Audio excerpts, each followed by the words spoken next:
We've all heard of Blade, the half-vampire that has sworn to rid the world of vampires because they killed his mother, and also the first black Marvel superhero to get his own movie. Well now, let me introduce you to Hunter, or as I like to call him, Big Daddy Blade. Welcome to Dumb Down, the show where we summarize movies in hopes of understanding them better. Today, we dumb down Dead Heist.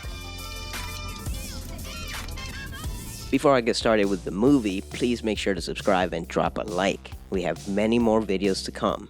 Big Daddy Kane plays Hunter, a man who has worked in a government lab with the goal to develop artificial blood in order to use said blood during wartime. But this artificial blood seemed to at first kill test subjects. They weren't dead though. However, the test subject's corpse was reanimated, and from there it spread like it happens in every zombie movie. But unfortunately for Hunter, his wife was one of these creatures' first victims. These creatures are a weird mix between vampires, zombies, and werewolves, because they look like zombies, but they hide for most of the month, only to come out once a month at night on a new moon to feed, and as they feed, they move from town to town. But tonight is that new moon, and this town is right in their path. Although I wish this movie was completely about Big Daddy Blade, he's actually a small character. I have no idea who our main character really is, but this story starts in Miami. Jackson works as a bodyguard for Bone Crusher, and he ain't getting no respect. Bone Crusher just makes him get drinks and treats him like shit. Can I get my drink right?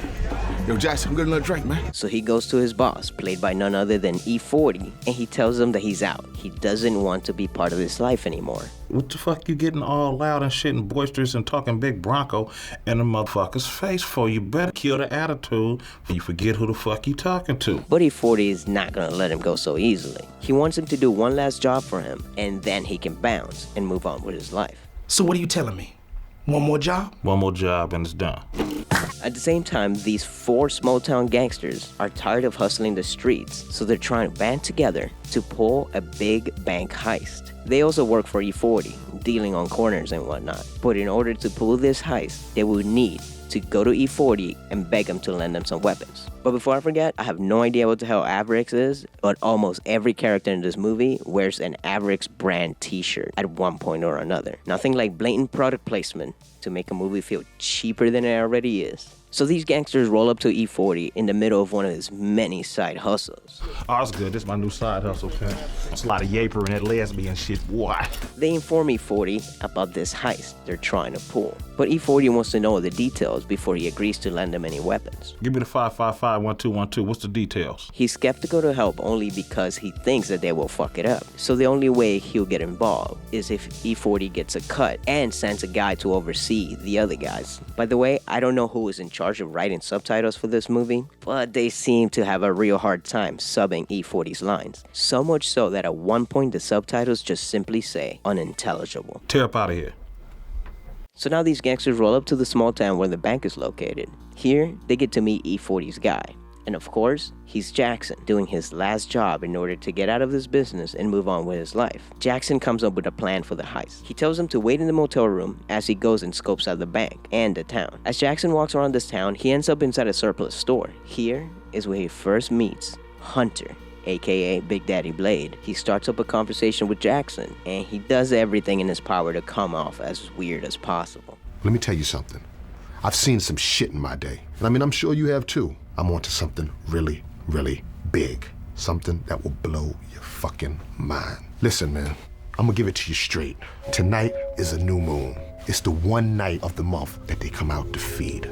Unnatural parasites. They feed on blood, human blood. And this is also where I realized that Big Daddy Kane is unable to deliver a single line without furiously moving his head.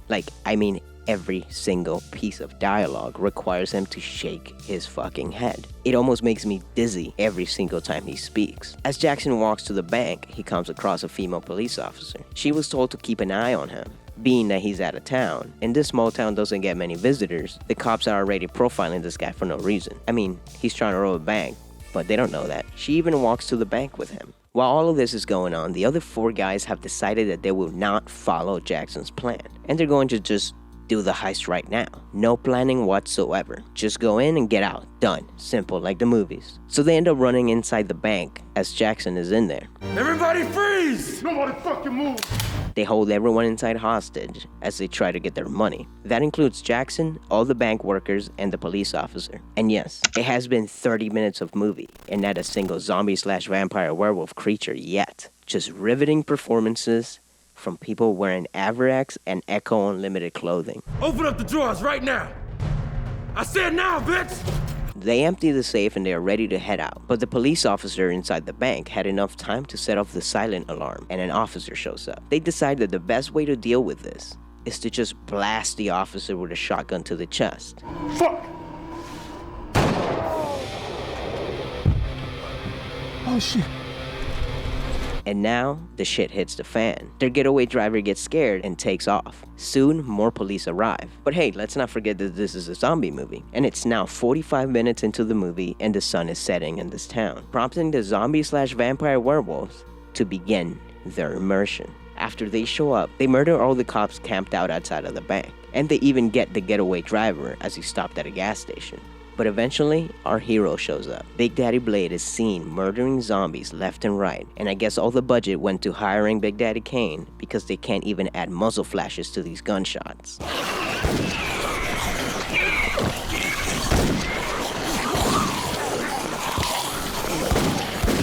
So naturally, they let the stranger inside the bank. For some reason. Inside, he explains to them who he is and what is happening. However, he does not disclose his real motives for going into the bank. His plan is to attract the horde of zombie-vampire-werewolves into the bank, and then he plans to kill all of them inside in an attempt to get rid of the entire horde and prevent them from traveling to another town to feed again next new moon. Big Daddy Blade has his bottles full of blood to lure them in. He opens the bank's back entrance, he knocks out one of the robbers and leaves him as bait covered in blood for the creatures to make their entrance.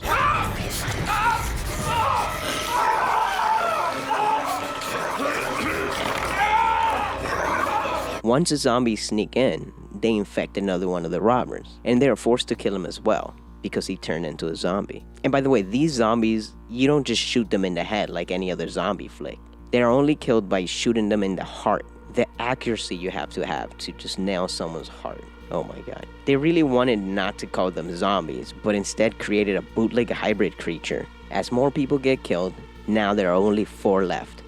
Big Daddy Blade, the female cop, the leader of the bank robbers, and Jackson. After Big Daddy Kane explains to them that he was the one that let them all in order to kill them all tonight. Don't y'all see?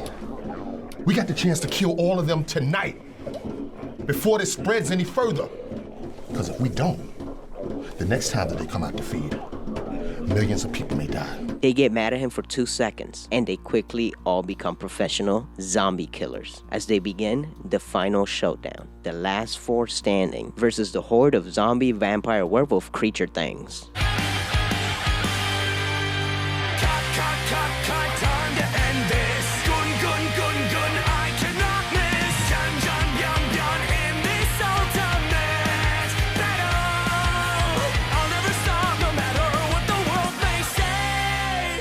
They defeat the entire horde of creatures, but sadly, Big Daddy Blade gets bitten by his very own zombie wife, so he makes Jackson kill him, giving us a pretty hilarious death. Even as he's dying, he can't help but constantly move his head. What are you doing?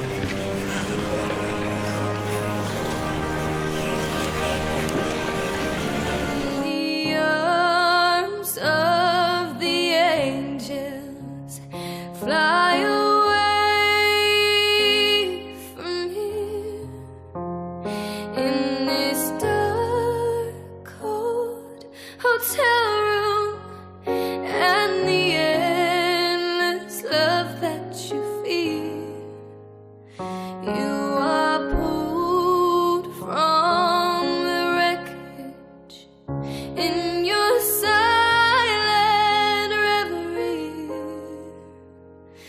In the arms of the angel, may you find some comfort here. And with this, our 3 survivors walk away from the bank and back to their lives, completely covered in blood and smiling because they are certain that nobody will ever watch this movie. Fuck you. This has been Dead Heist Dumbed Down, a terrible movie that doesn't really add anything new to the zombie genre, but instead spends its time trying to make sure people know that they aren't really zombies. The only reason to watch this movie is E-40. He stays saying some crazy ass shit that you can't help but laugh at. We don't need no square-ass motherfuckers behind the steering wheel. No game goofy motherfuckers. You better know how to scoot, too. What's up, Peel? What's wrong with that? What's going on, folks? That's some game goofy shit. How y'all fuck that up? Hey, why you getting all boisterous with a motherfucker when you know I take your top off? These niggas fucked this whole shit up. Look at my partner Gerald's finger, man. Nigga shooting with 4 motherfucking fingers. Trigger finger fucked off. I need my yaper, partner. If I don't get my yaper, you don't get your top took off. Bet that. Alright guys, make sure to like this video, subscribe, and share with all your friends. And while you're at it, go follow us on Instagram. Also, if anyone has any suggestions for future videos, leave it in the comments below. Bye. See ya. Bye. Get the fuck out of here now. If you want any more of that, you can come by and see us again, yeah?